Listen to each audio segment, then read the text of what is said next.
नमस्कार, न्यूज गृह समाचारमा स्वागत छ। सांसदहरूले पशुपतिनाथ मन्दिरको जलहरी प्रकरणमा निष्पक्ष छानबिन हुनुपर्ने माग गरेका छन्। सांसदहरूले यसको सत्य तथ्य छानबिन गरी संसदमा जानकारी गराउनुपर्ने माग गरेका हुन्। नेपाली कांग्रेसका सांसद प्रदीप पौडेलले पशुपतिनाथ मन्दिरको जलहरीको विषयमा अख्तियार दुरुपयोग अनुसन्धान आयोगले गरेको अनुसन्धानको ढिलाइको निष्पक्ष छानबिनका लागि समिति गठन गर्न माग गरेका छन्। केही दिन अगाडि यही सदनमा एकजना माननीय ज्यूले पशुपतिनाथको मन्दिरमा राखिएको जलहरी सम्बन्धमा कुरा उठाउँदा त्यसलाई रेकर्डबाट हटाइयो। मेरो विचारमा यसबाट संसदले त्यस विषयलाई ढाकछोप गर्न खोजेको सन्देश गएको छ। पहिलो त भ्रष्टाचार कहीँ पनि हुनु हुँदैन, त्यसमाथि धार्मिक आस्थाको केन्द्रमा भ्रष्टाचार जोडिँदा संसार सामु हाम्रो शिर निहुरिएको छ। यसले केही प्रश्नहरू उठाएका छन्। यस्ता विषयमा तत्कालीन सरकारले गरे जस्तै गरी अब निर्णय गर्न पाइने कि नपाइने पहिलो कुरा। दोस्रो कुरा, उजुर परेको 2 वर्षपछि बल्ल अख्तियारले छानबिन गरेको छ। महालेखाको प्रतिवेदनमा प्रश्न आएको विषयलाई अख्तियारले यति ढिलो गरी छानबिन किन गर्यो? यसको निर्णय प्रक्रिया र कार्यान्वयनका सन्दर्भमा थुप्रै विषयहरू जोडिएका छन् र ती व्यापक रूपमा टीका टिप्पणीको विषय बनेका छन्। सोमबार प्रतिनिधि सभा बैठकमा शून्य समयमा उनले उजुरी परेको 2 वर्षपछि बल्ल अख्तियारले छानबिन गरेको भन्दै महालेखाको प्रतिवेदनमा प्रश्न लेखिएको कुरा अख्तियारले ढिला किन गर्यो भन्ने कुराको छानबिनका लागि सो माग गरेका हुन्। नेकपा माओवादी केन्द्रका सांसद देवेन्द्र पौडेलले पशुपतिनाथको गर्भगृहको जलहरी प्रकरणको सत्य तथ्य कुरा संसदमा जानकारी गराउन माग गरेका छन्। सोमबार प्रतिनिधि सभा बैठकको शून्य समयमा उनले सम्बन्धित निकायले मन्दिरको सुन जोखेकोमा कति हरायो र कति बाँकी छ भन्ने कुराको जानकारी संसदमा गराउन माग गरेका हुन्। राष्ट्र ब्याङ्कबाट 80 करोड 11,000 रुपियाँमा सुन खरिद गरेर अपारदर्शी रूपमा जलहरी निर्माण गरेको तथा तोकिएको परिणाम अनुसार काम नगरेको भन्दै 2 वर्ष अघि अख्तियार दुरुपयोग अनुसन्धान आयोगमा उजुरी परेको थियो। उजुरीमाथि प्रारम्भिक छानबिन गरेपछि अख्तियारले अनुसन्धान अधिकृत नै तोकेर विस्तृत अनुसन्धान गरिरहेको छ। पशुपतिनाथ मन्दिर परिसरको गर्भगृहमा रहेको जलहरीको बारेमा यो सदनमा निकै चर्चा भयो। आज पनि देशका प्रमुख मिडियाहरूमा यो बारेमा प्रश्न उठेको छ र म सम्माननीय सभामुख महोदय मार्फत के भन्न चाहन्छु भनेदेखि भएको के हो त्यहाँ। आज पशुपति क्षेत्र विकास कोष, नेपाल प्रहरी सुरक्षा निकाय, सुनचाँदी व्यवसायी सङ्घ, गुणस्तर तथा नापतौल विभाग, पुरातत्व विभाग, खानी तथा भूगर्भ विभाग र जनप्रतिनिधिहरूले त्यहाँको सुनको चाहिँ खोजी गरेर जोख्दै हुनुहुन्छ, तौल्दै हुनुहुन्छ भन्ने हामी सुनेका छौँ। सम्माननीय सभामुख महोदय मार्फत कति सुन हराएको हो, कति सुन बाँकी छ, के स्थिति हो, यो कुनै ट्रकमा ल्याएको सामग्री जोख्ने कुरा होइन। यो कुरा सत्य तथ्य सदनमा गम्भीरतापूर्वक विषय उठेको हुँदाखेरि यो सम्मानित सदनमा सत्य तथ्य जानकारी गराउनको निम्ति सम्माननीय सभामुख महोदय मार्फत सम्बन्ध निकायलाई म विशेष अनुरोध गर्न चाहन्छु। धन्यवाद। अख्तियार दुरुपयोग अनुसन्धान आयोगले पशुपति क्षेत्र विकास कोषका तत्कालीन सदस्य सचिव प्रदीप ढकाल विरुद्ध भ्रष्टाचारको मुद्दा दायर गरेको छ।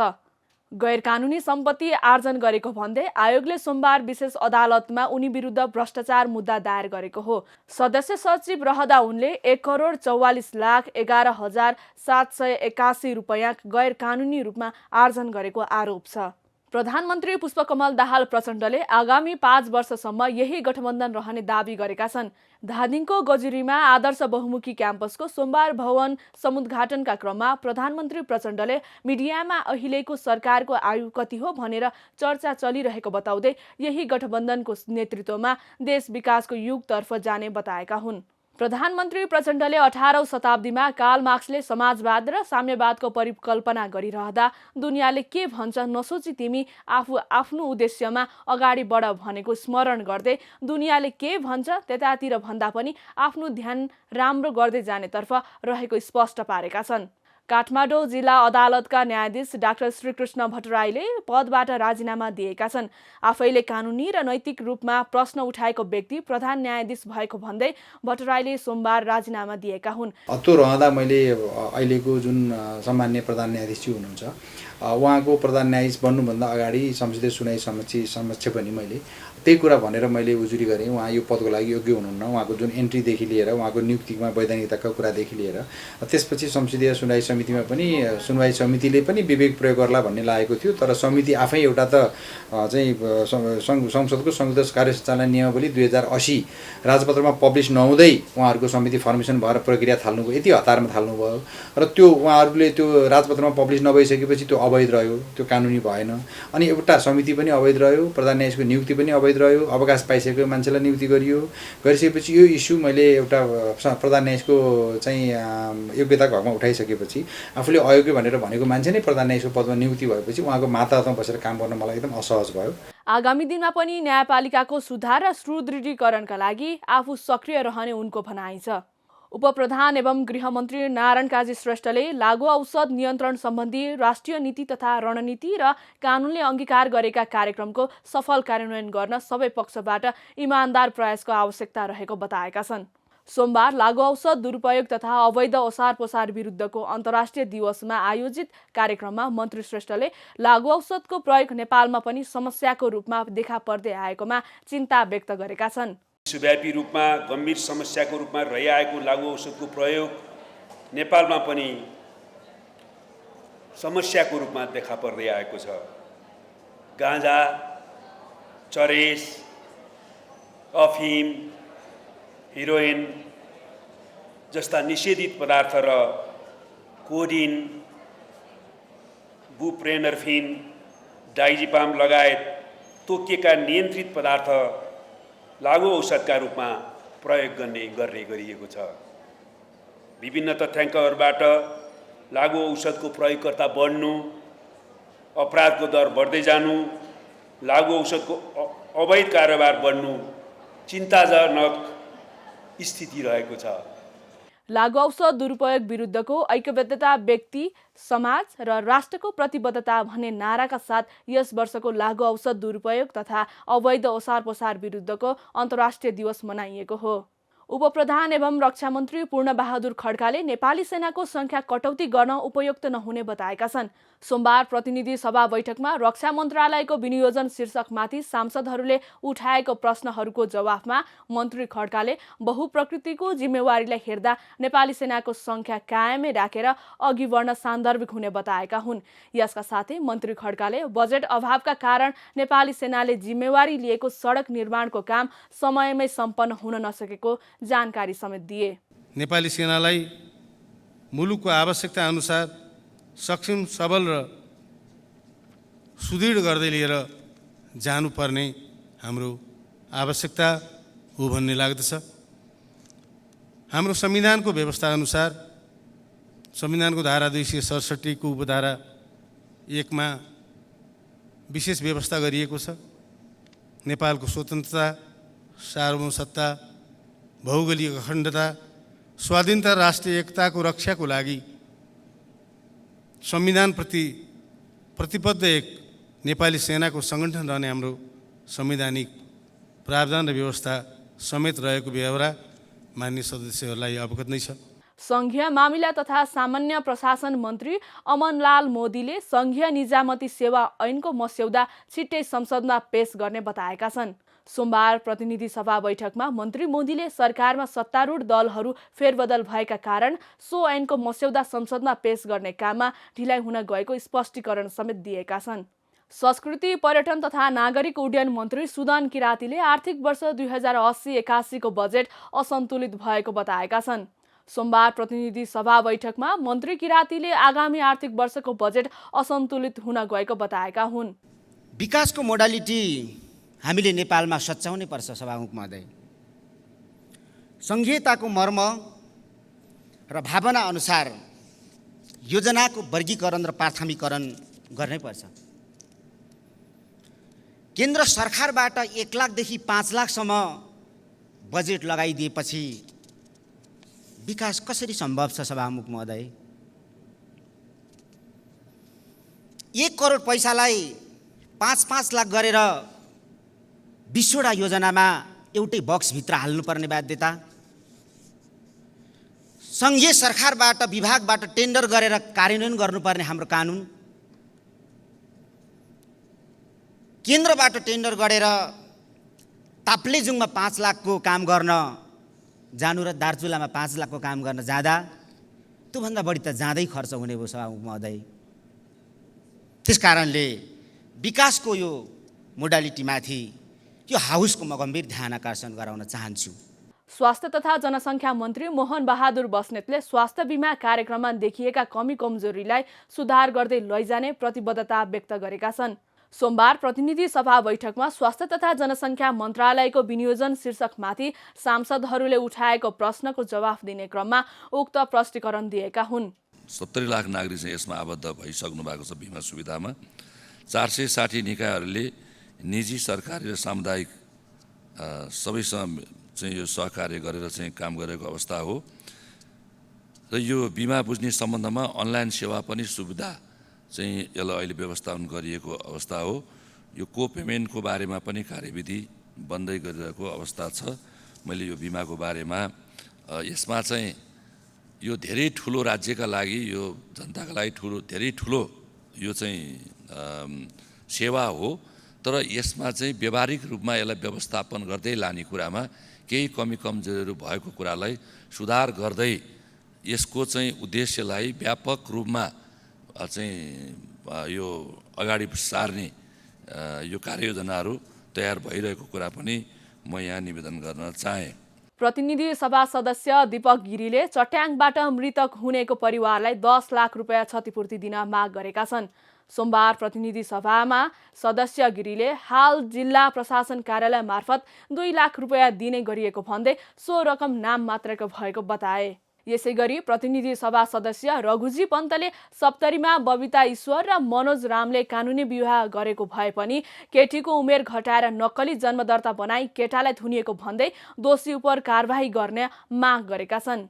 प्रतिनिधि सभा सदस्य ठाकुर प्रसाद गैरेले बजेटलाई संशोधन गरेर पारित गर्नुपर्ने बताएका छन्।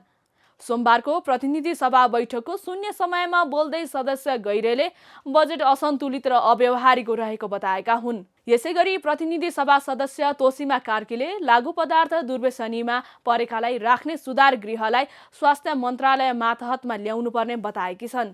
प्रतिनिधि सभा सदस्य नारायण काजी शर्माले भने भारतसँग सीमा जोडिएको दाङ जिल्लामा विभिन्न स्थानमा सीमा स्तम्भ नभएको भन्दै सरकारको ध्यानाकर्षण गराएका छन्। नेपालका लागि गणतन्त्र दक्षिण कोरियाका नवनियुक्त राजदूत पार्क तायोङले राष्ट्रिय सभा अध्यक्ष गणेश प्रसाद तिमल सिन्हासँग शिष्टाचार भेट गरेका छन्। सोमबार सिंहदरबार स्थित राष्ट्रिय सभा अध्यक्षको सचिवालयमा भेटघाट भएको हो। भेटघाटका क्रममा दुई देशको सम्बन्धका बारेमा विस्तृत रूपमा छलफल भएको राष्ट्रिय सभा अध्यक्ष गणेश प्रसाद तिमल सिन्हाले जानकारी दिएका छन्। राजदूतसँगको भेटमा अनुभवहरूको आदान प्रदानका बारेमा पनि छलफल भएको अध्यक्ष तिमल सिन्हाले बताए। भन्सार एजेन्ट प्रतिनिधि सङ्घ नेपालद्वारा 2 दिनदेखि भन्सार विभागमा धरना गरेको छ। आइतबारदेखि त्रिपुरेश्वर स्थित भन्सार विभाग अगाडि संशोधित भन्सार ऐन 2064 र नियमावली 2064ले भन्सार प्रतिनिधिले काम गर्न गरेको व्यवस्था नै खारेज गरेको भन्दै धरनामा बसेका हुन्। भन्सार एजेन्ट प्रतिनिधि सङ्घ नेपालद्वारा आयोजित धरनाका संयोजक खड्का बहादुर कार्कीले सरकारले आगामी आर्थिक वर्षको बजेटमा भन्सार ऐन संशोधन गर्दा 300 जनाको रोजगारी खोसिएको बताएका हुन्। साताको दोस्रो कारोबारको दिन सोमबार पनि नेप्से परिसूचक सामान्य अङ्कले वृद्धि भएको छ। आइतबार 62.2 अङ्कले बढेको नेप्से परिसूचक सोमबार 11.69 अङ्कले बढेर 2129.42 बिन्दुमा पुगेको छ। त्यस्तै सेन्सिटिभ इन्डेक्स 3.66 अङ्कले बढेको छ भने फ्लोट इन्डेक्स 0.99 अङ्क र सेन्सिटिभ फ्लोट इन्डेक्स 1.40 अङ्कले बढेको छ। सोमबार कारोबारमा आएको 279 कम्पनीको 1,19,03,000 किता सेयर 5,31,24,22,000 रुपियाँ बराबरको सेयर खरिद बिक्री भएको छ। आइतबारको तुलनामा सोमबार कारोबार रकम भने गिरावट आएको छ। आइतबारको तुलनामा करिब 1 अर्ब बढीले गिरावट आएको हो। आइतबार 6,49,04,12,000 रुपियाँ बराबरको सेयर खरिद बिक्री भएको थियो। श्रीलङ्काको सरकारले 51 अर्ब अमेरिकी डलर भन्दा बढीको आन्तरिक ऋणको पुनर्संरचना गर्ने विवादास्पद कदम चाल्नु अघि श्रीलङ्काका अधिकारीहरूले बिहिबारदेखि 5 दिनका लागि वित्तीय बजार बन्द गर्ने घोषणा गरेका छन्। श्रीलङ्कालाई गत वर्षको अप्रिलमा आर्थिक सङ्कट घोषणा गर्दै आफ्नो विदेशी ऋणको लागि सम्झौता गरेको कानुनी दायित्व पूरा गर्न नसकेपछि मार्चमा सहमति भएको आइएमएफको बेलआउट प्याकेजको अनुरूप पुनर्संरचनाले सरकारी ऋणपत्रलाई असर गरेको छ। एक संसदीय अधिकारीका अनुसार ऋण पुनर्संरचना योजनालाई अनुमोदन गर्न यसै हप्ताको अन्त्यमा विधायिकाको विशेष अधिवेशन बोलाउने विषयमा छलफल गर्न सांसदहरूको मङ्गलबार बैठक बस्ने अपेक्षा गरिएको छ। केन्द्रीय बैंकका गभर्नर नन्दलाल बिरासिंघेका अनुसार अधिकारीहरूले बिहिबार र सोमबार पर्न गएको पर्व बिदाको अतिरिक्त शुक्रबार बिदा दिन आदेश दिएका छन्। लागु औषध तस्करहरूले बिलियर्ड हलमा 11 जनाको गोली हानी हत्या गरेपछि राष्ट्रपति सिओमारा क्यास्ट्रोले होन्डुरसको एक क्षेत्रमा आइतबार कर्फ्यूको घोषणा गरेका छन्। गरिबी, सामूहिक हिंसा र लागु पदार्थको ओसार पोसारबाट ग्रस्त यस देशको दोस्रो ठूलो सहर सान पेड्रो सुला नजिकैको सहर चोलोमामा सामूहिक गोलीकाण्ड भएको थियो। राष्ट्रिय प्रहरीका प्रवक्ता मिगुएल मार्टिनेजका अनुसार हलमा जन्मदिन मनाइरहेको समय बन्दुकधारीहरू भित्र पसेर गोली चलाएपछि 10 जना पुरुष र एक महिला गरी 11 जनाको मृत्यु भएको थियो। प्रत्यक्षदर्शीहरूले पुल हलमा रगताम्य शवहरूको भिडियो अनलाइनमा पोस्ट गरेको देख्न सकिन्छ। क्यास्ट्रोले ट्विटरमा चोलोमा र सान पेड्रो सुलामा आइतबार राति 9 बजेदेखि बिहान 4 बजेसम्म लागू हुने गरी कर्फ्यू आदेश जारी गरिएको बताएका छन्। उनले सुला भ्याली भनिने समस्याग्रस्त क्षेत्रमा लागु औषध कारोबारीद्वारा प्रशिक्षित र निर्देशित भाडाका हत्याराहरूले गरेको क्रूर र निर्मम आतंकवादी हमलापछि आफूले यस्तो कदम चालेको बताएका छन्। राजधानी तेगुसिगाल्पा नजिकैको एक कारागारमा प्रतिद्वन्दी समूहबीच भएको भिडन्तमा कम्तीमा 46 महिलाको मृत्यु भएको एक हप्तापछि उक्त आक्रमण भएको हो। चीनको हङजाउमा हुने 19औं एसियाली खेलकुदमा सहभागी हुने रग्बी पुरुष टोलीको घोषणा गरिएको छ। त्रिपुरेश्वर स्थित दशरथ रङ्गशालामा आइतबार भएको छनौट प्रतियोगिताबाट अन्तिम 12 खेलाडी छनौट गरिएको नेपाल रग्बी सङ्घका महासचिव गोविन्द घिमिरेले जनाएका छन्। छनौट भएका खेलाडीहरूमा नवीन महर्जन, विराट श्रेष्ठ, पूजन फेवाली, यदु अधिकारी, निरोज कार्की, सबिन महत, जुकेन्द्र राई, विक्रम पुरी, विशाल बडु, विवश बासु, सुमन चौलागाई र श्रीराम श्रेष्ठ रहेका छन्। वैकल्पिक खेलाडीमा विक्रम भारती, विकास राणा मगर र सुजन कुमाल छन्। एसियाडमा नेपालले रग्बीमा पहिलो पटक सहभागिता जनाउन लागेको हो। एसियाड असोज 6 गतेदेखि सुरु हुँदैछ। 7औं प्रधानमन्त्री कप भलिबल प्रतियोगिता यही असार 23 गतेदेखि सुरु हुने भएको छ। नेपाल भलिबल सङ्घ एनभिएले सोमबार पत्रकार सम्मेलन गर्दै प्रधानमन्त्री कप क्लब लिग भलिबलको 7औं संस्करणको खेल असार 23 गतेदेखि 30 गतेसम्म सञ्चालन हुने जानकारी दिएको हो। यसअघि एनभिए राष्ट्रिय महिला तथा पुरुष क्लब लिगको रूपमा आयोजना हुँदै आएको भलिबल खेलमा प्रधानमन्त्री कप थपिएर 7औं संस्करण आयोजना गर्न लागि हो। न्युज गृह समाचार आजलाई यति नै। न्युज गृह समाचार हेर्न पढ्न हामीलाई फेसबुक, युट्युब र टिकटकमा फलो गर्न सक्नुहुन्छ। हामी सबैलाई बिदा दिनुहोस्। नमस्ते।